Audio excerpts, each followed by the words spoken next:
فرشتوں سے نہ انسان سے پوچھو۔ السلام علیکم ورحمۃ اللہ وبرکاتہ۔ ان الحمد للہ نحمده ونصلی علی رسولہ الکریم۔ اعوذ باللہ من الشیطان الرجیم۔ بسم اللہ الرحمن الرحیم۔ قل هو اللہ احد اللہ الصمد لم یلد ولم یولد ولم یکن له کفوا احد۔ اللہ مالک نے اہل ایمان پر جو چیزیں فرض کی ان میں ایک بہت اہم چیز اپنے مال میں سے زکوٰۃ نکالنا، غریبوں، یتیموں، بیواؤں، مسکینوں، فقیروں کا حق نکالنا اور ان تک وہ حق پہنچانا۔ خوش نصیب ہے وہ شخص جو اللہ کے دیے ہوئے مال میں سے، یہ یاد رکھیے جملہ، اللہ کے دیے ہوئے مال میں سے، انسان کے پاس کتنا ہی مال ہو وہ اس کو اس کے اللہ نے دیا ہے۔ جب انسان کو یہ یاد رہے کہ یہ مال مجھے میرے اللہ نے دیا ہے تو پھر اس میں اللہ نے جو حقوق رکھے ہیں اس کو وہ بھی یاد رہتے ہیں، اور جب وہ سمجھ لیتا ہے کہ یہ تو میرے اپنا کمال ہے، یہ تو میں نے کمایا ہے، میری عقل ہے، میری محنت ہے اور میری سوچ ہے اور میری پلاننگ ہے، اس میں اللہ والا کوئی معاملہ نہیں ہے، تو پھر انسان بربادی کے راستے کا راہی بن جاتا ہے۔ اور جب وہ یہ سمجھے کہ یہ اللہ کا دیا ہوا مال ہے اور اس میں وہ غریبوں، یتیموں، بیواؤں، مسکینوں، فقیروں کا حق نکالتا ہے تو خوش دلی سے نکالتا ہے۔ جب وہ زکوٰۃ خوش دلی سے دیتا ہے تو وہ عمل اس کے لیے جنت میں جانے کا ذریعہ بنتا ہے اور اس کے ثواب کا ذریعہ بنتا ہے۔ اور اگر وہ عمل کرے لیکن اس کا دل راضی نہ ہو، وہ اس زکوٰۃ کو ٹیکس سمجھے، وہ اس زکوٰۃ کو جرمانہ سمجھے، وہ اس زکوٰۃ کو مصیبت سمجھے اور اس سے بچنے کے ہیلے اور بہانے اختیار کرے، تو پھر یہ اس کی سعادت مندی کی دلیل نہیں بلکہ یہ اس کی بد نصیبی کی دلیل ہے۔ آئیے رسول اللہ صلی اللہ علیہ وسلم کا فرمان سنتے ہیں۔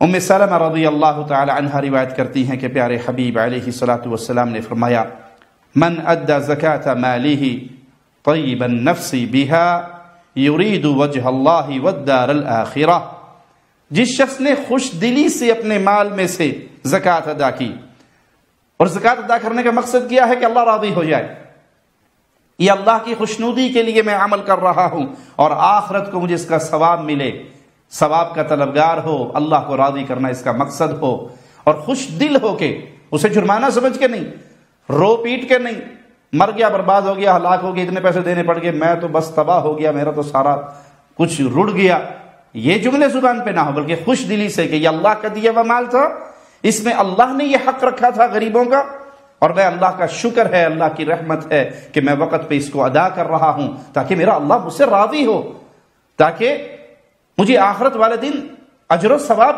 نصیب ہو۔ جو ایسے کرتا ہے اور لم یغیب شیئا من مالہ، اپنے مال میں سے کچھ چھپاتا نہیں ہے، ہیرا پھیری نہیں کرتا کہ وہ زکوٰۃ کے ڈر سے اپنا مال چھپا لے، بتائے نہ کسی کو، ہیلے بہانے اختیار کرے زکوٰۃ سے بچنے کے لیے، ایسا نہیں ہے، خوش دلی سے اپنے پورے مال میں سے جو حق اللہ نے مقرر کیا اس کو پورا نکالتا ہے۔ وَأَقَامَ الصَّلَاةَ، اور نماز قائم کرتا ہے۔ یہ نماز ارکان اسلام میں بہت اہم رکن ہے، توحید کے بعد سب سے اہم چیز وہ نماز ہے۔ زکوٰۃ ادا کرتا ہے، خوش دلی کے ساتھ نماز قائم کرتا ہے۔ ثم ادى الزکاة، پابندی کے ساتھ زکوٰۃ ادا کرتا ہے۔ فتعدى علیہ الحق، ایسا انسان اگر اس کے مال پر ڈاکہ پڑ جائے، کوئی ڈاکو اس کے مال کو لوٹنے کے لیے آ جائے، فاخذ سلاحہ فقتل فهو شہید، اس کے مال پر ڈاکہ پڑنے لگ جائے، یہ اپنا اسلحہ اٹھائے اور اپنے مال کے دفاع، اس کو بچانے کے لیے لڑائی لڑے اور قتل ہو جائے، تو رسول اللہ صلی اللہ علیہ وسلم اس کو شہید کی موت قرار دے رہے ہیں کہ یہ شہید ہوا۔ اس نے حق ادا کیا تھا اپنے مال کا، زکوٰۃ ادا کی تھی، یہ نماز پابندی سے ادا کرنے والا، زکوٰۃ پابندی سے ادا کرنے والا، اب کوئی ڈاکو اس کے مال پہ حملہ کرے اور یہ اپنے مال کو بچانے کے لیے اس سے جنگ کرے اور اس میں مارا جائے تو یہ انشاءاللہ شہید کی موت مرے گا۔ یہاں یہ بات بڑی سمجھنے کے قابل ہے کہ وہ زکوٰۃ دیتے ہوئے دل کے اندر بوجھ، کجی، تنگی، ٹیڑھ محسوس نہ کرے اور لوگوں میں چرچے اور ریاکاری کا خواہش مند نہ ہو، بلکہ وہ اللہ کی خوشنودی چاہتا ہو، وہ آخرت کا ثواب لینا چاہتا ہو۔ یہ نہیں کہ لوگوں میں مشہور ہے جی یہ بڑا سخی ہے، اس کے پاس جاؤ کچھ نہ کچھ تو دے ہی دیتا ہے، اس کے مال کی بڑی زکوٰۃ نکلتی ہے اور یہ بڑے وقت پہ زکوٰۃ نکال دیتا ہے۔ وہ چرچا مقصود نہ ہو لوگوں میں، اللہ کے لیے خالص ہو کے وہ عمل کرے تو یہ اللہ کو اتنا پسند ہے کہ اپنے مال کو بچاتے ہوئے مر بھی جائے گا تو اللہ اس کی موت کو شہادت کی موت بنا دے گا۔ پیارے نبی جناب محمد الرسول اللہ صلی اللہ علیہ وسلم فرماتے ہیں الا ان اولیاء اللہ المصلون من یقیم الصلوات الخمس التي كتبت علیہ ویصوم رمضان ویحتسب صومه یرى انه علیہ حق ويعطي زكاة ماله يحتسبها ويجتنب الكبائر التي نهى الله عنها۔ سن لو اللہ کے دوست نمازی ہیں۔ انسان کسی نہ کسی کا دوست تو ہوتا ہے، اللہ کی دوستی کے لیے توحید کے بعد سب سے بڑی شرط نماز ہے۔ الا ان اولیاء اللہ المصلون، یاد رکھو خبردار نمازی اللہ کے دوست ہیں۔ معنی اس کے برعکس کیا نکلا؟ جو بے نماز ہیں وہ کس کے دوست ہوئے؟ وہ شیطان کے دوست ہوئے، اللہ کے دوست تو نہیں۔ نمازی اللہ کے دوست ہیں، بے نماز اللہ کے دوست نہیں ہیں۔ جب اللہ کے دوست نہیں تو پھر وہ شیطان کے دوست ہیں، وہ اللہ کے دشمنوں میں ہیں۔ پیارے بھائی سوچئے آپ کس کے دوست ہیں؟ نمازوں کے ساتھ آپ کا کیا تعلق ہے؟ مسجد میں آنے میں آپ کی ہمت آپ کا کتنا ساتھ دیتی ہے، اور گھر بیٹھنے میں نمازیں برباد کرنے میں دل کتنا خوش ہوتا ہے۔ اگر آپ نمازی ہیں، موحد ہیں اور نمازی ہیں تو آپ اللہ کے دوست ہیں، اور اگر آپ نمازی نہیں ہیں تو پھر آپ شیطان کے دوست ہیں۔ سن لو اللہ تعالیٰ کے دوست نمازی ہیں جو فرض شدہ 5 نمازیں قائم کرتے ہیں، رمضان کے روزے ثواب کی نیت سے رکھتے ہیں، دکھلاوے کے لیے نہیں، چرچے کے لیے نہیں، اور اس ڈر سے بھی نہیں کہ لوگوں میں رہتا ہوں، اکٹھا رہتا ہوں، کھاؤں پیوں گا تو لوگ کیا کہیں گے، اچھا بھلا صحت مند ہے اور پھر بھی روزے نہیں رکھتا، چلو اچھا میں روزہ رکھ ہی لیتا ہوں، اس روزے کا کچھ نہیں ملنے والا۔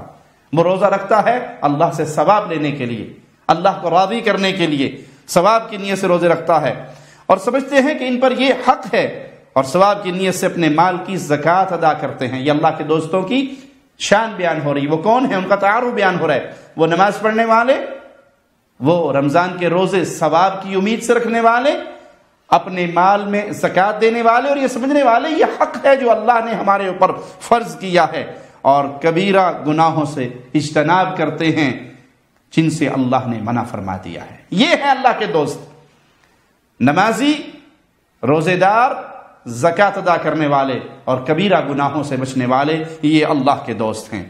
اللہ سے دعا ہے اللہ ہمیں اپنے دوستوں میں شامل فرمائے۔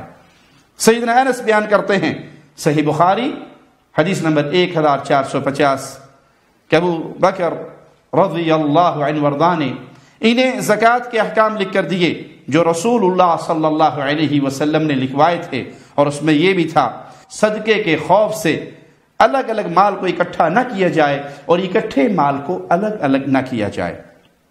مال کو اکٹھا اور الگ الگ کرنے کی کئی صورتیں ہیں۔ مثال کے طور پہ 3 آدمی ہیں، تینوں کے پاس 40 بکریاں ہیں، یہ تینوں اپنی اپنی بکریوں کو اکٹھا کر دیں، جبکہ حقیقت میں وہ الگ الگ مالکوں کی بکریاں ہیں، لیکن یہ تینوں اکٹھی کر دیں تاکہ زکوٰۃ میں ایک ہی بکری دینی پڑے، اور الگ الگ ہونے کی صورت میں ایک بکری دینی پڑنی تھی، 2 بکریوں کی بچت ہو گئی۔ یہ ہیلا کس کے ساتھ کر رہے ہو؟ اللہ کے ساتھ۔ اللہ آپ کے دل کو نہیں جانتا، تو معنی یہ آپ اس زکوٰۃ کو خوش دلی سے ادا نہیں کر رہے بلکہ حیلے اور بہانے سے بچنے کے راستے اختیار کر رہے ہو۔ تو اس چیز سے پیارے نبی صلی اللہ علیہ وسلم نے منع فرمایا کہ کوئی شخص اکٹھے مال کو الگ الگ نہ کرے اور الگ الگ مال کو اکٹھے نہ کرے۔ اسی طرح 2 شریک ہوں جن کی 200 بکریاں ہیں، اس تعداد میں 3 بکریاں زکوٰۃ دینی پڑتی ہیں، چنانچہ وہ دونوں اپنی اکٹھی بکریوں کو الگ الگ کر لیں تاکہ ہر ایک کو 1 بکری دینی پڑے۔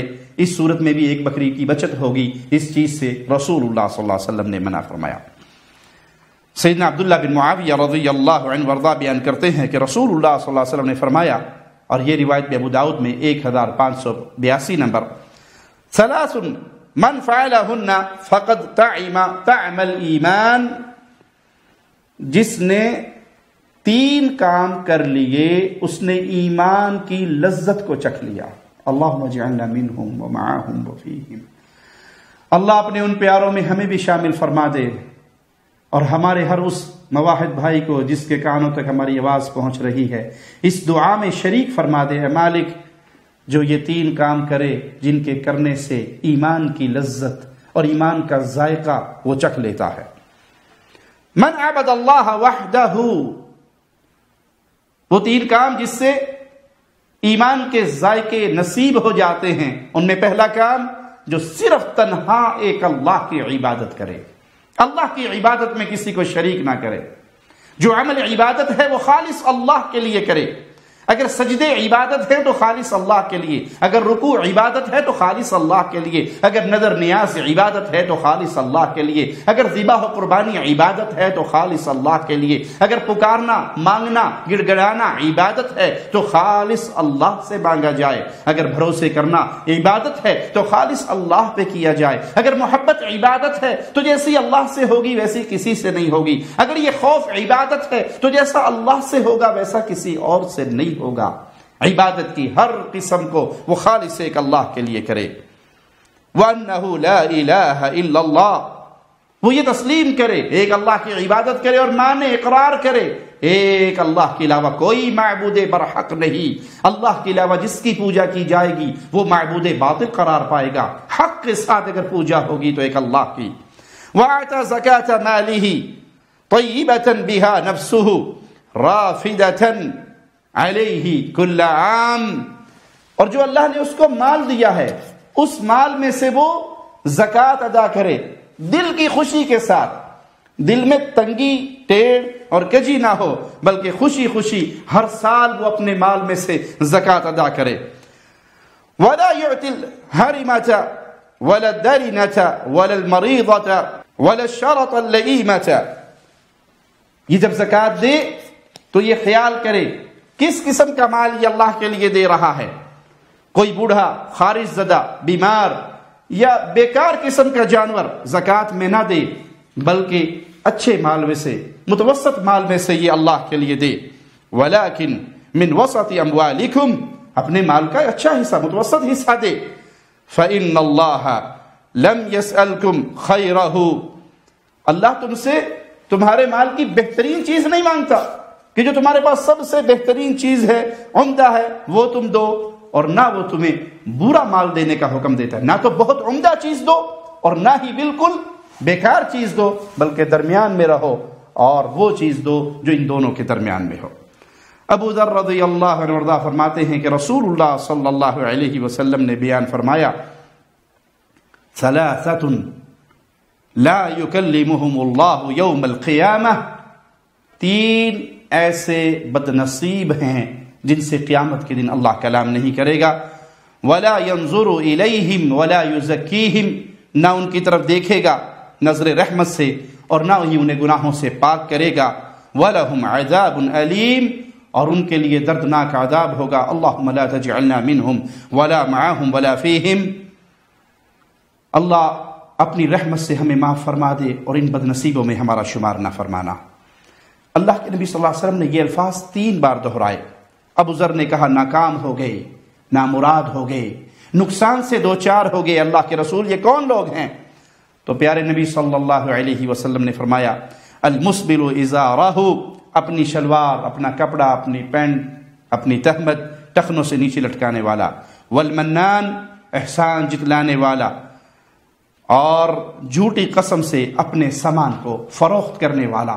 یہ 3 ایسے بد نصیب ہیں جن کی طرف اللہ نہ نظر رحمت سے دیکھے گا، نہ ان کے گناہوں کو معاف کرے گا، اور نہ انہیں پاک کرے گا، نہ ان سے کلام کرے گا، ان کے لیے دردناک عذاب ہوگا۔ اس حدیث کا اس باب سے تعلق یہ ہے کہ زکوٰۃ کا مقصد ایک اللہ کی خوشنودی ہے، لوگوں کو احسان کر کے جتلانا، میں نے تمہیں یہ دیا تھا، میں نے تمہارے لیے یہ کیا تھا، تم نے دیا اللہ کے لیے تو پھر اللہ سے بدلہ لو، لیکن اگر تم نے لوگوں کو دے کر احسان جتلایا تو تمہاری وہ نیکی برباد ہو گئی۔ اللہ سے دعا ہے اللہ ہمیں دین اسلام پہ قائم رکھے اور اسے دین اسلام کا خادم بنا کے رکھے، اس خدمت کو قبول فرمائے، اس حال میں موت دے اللہ ہم سے راضی ہو، ہم اپنے اللہ سے راضی ہوں۔ اقول قولی ھذا واستغفر اللہ لی ولکم ولسائر المسلمین۔